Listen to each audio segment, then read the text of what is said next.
చెప్పండి. ఇప్పుడు ఎలా ఉంది అసలు చూసినట్లయితే 2019లో అసలు ఏదైతే ఉందో జగన్ ప్రపంచాన్ని తట్టుకొని మరి ముఖ్యంగా చూసినట్లయితే విశాఖ 4 సీట్లు టీడీపీ కైవసం చేసుకుంది. సార్ ఎలా ఉండబోతుంది? అప్పటి మీద చూసుకుంటే ఇప్పుడు డెవలప్మెంట్ అయితే అందరూ చూశారు. ఖచ్చితంగా వైఎస్ఆర్సీపీ ప్రభుత్వాన్ని తీసుకొచ్చుకుంటాం. ఎందుకంటే ఇంతకుముందు ప్రభుత్వం చేసింది ఏమీ లేదు.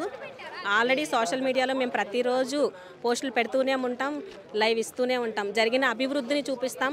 సంక్షేమాలు కూడా ప్రజలు తీసుకుంటున్నారు, సంక్షేమ ఫలాలు అందుకుంటున్నారు. వాలంటరీ వ్యవస్థ గడప వద్దకే వెళ్ళి ఆ ప్రభుత్వం అందించిన సంక్షేమ ఫలాలని అందిస్తుంది. కాబట్టి ప్రజలందరికీ జగన్మోహన్ రెడ్డి మీద నమ్మకం ఉంది. కాబట్టి ఖచ్చితంగా ప్రతి చోట వైఎస్ఆర్సీపీ ప్రభుత్వమే అధికారంలోకి వస్తుంది. కానీ ఐటీడీపీ ఏదైతే ఉందో జగన్ గారి మీద యాంటీ ట్రోల్స్ ఏదైతే ఉందో వాటిని మీరు ఎందుకు అరికట్టలేకపోతున్నారు? మీ వైఎస్ఆర్సీపీ సోషల్ మీడియా ఎందుకు వాళ్ళకంటే వెనకబడ్డారు?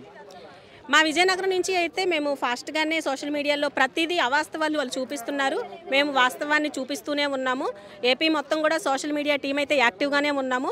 కాకపోతే కొంచెం స్లోగా వెళ్తుందేమో, అది నెట్ ప్రాబ్లం అయి ఉండొచ్చు, ఇంకా సంథింగ్ ఏదైనా ప్రాబ్లం వల్ల అయ్యొచ్చు. మేమైతే పోస్టులు పెట్టడం ఆపేది లేదు. ఈ రోజుతో ఇది ఆగేది కాదు. సోషల్ మీడియా అనేది నిరంతర ప్రక్రియ.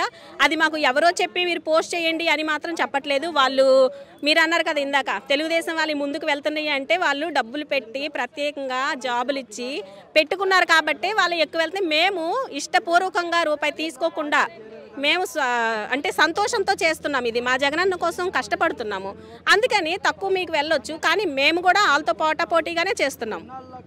మరి చివరిగా చెప్పండి, జగన్మోహన్ రెడ్డి గారు ఒక్కడు, అటు చూస్తే అన్ని పార్టీలు కలిసి వస్తున్నాయి కదా. ఉమ్మడి కూటమి అని వాళ్ళు ఎంతమంది వచ్చినా సరే మేము సింహం సింగిల్గానే వస్తుంది. సింహాన్ని చూసి అందరూ పారిపోవాల్సిందే. జగనన్నను చూస్తే ఇంకంతే, మేమే గెలుస్తాము, యుద్ధానికి సిద్ధం. మరి ఇప్పుడు మీ జగన్ పిల్ల బచ్చా అంటున్నారు కదా చంద్రబాబు నాయుడు. తెలియని వాళ్ళు, వయసు అయిపోయిన వాళ్ళు ఎన్ని మాట్లాడినా సరే నిజాలు ప్రజలు చూస్తున్నారు.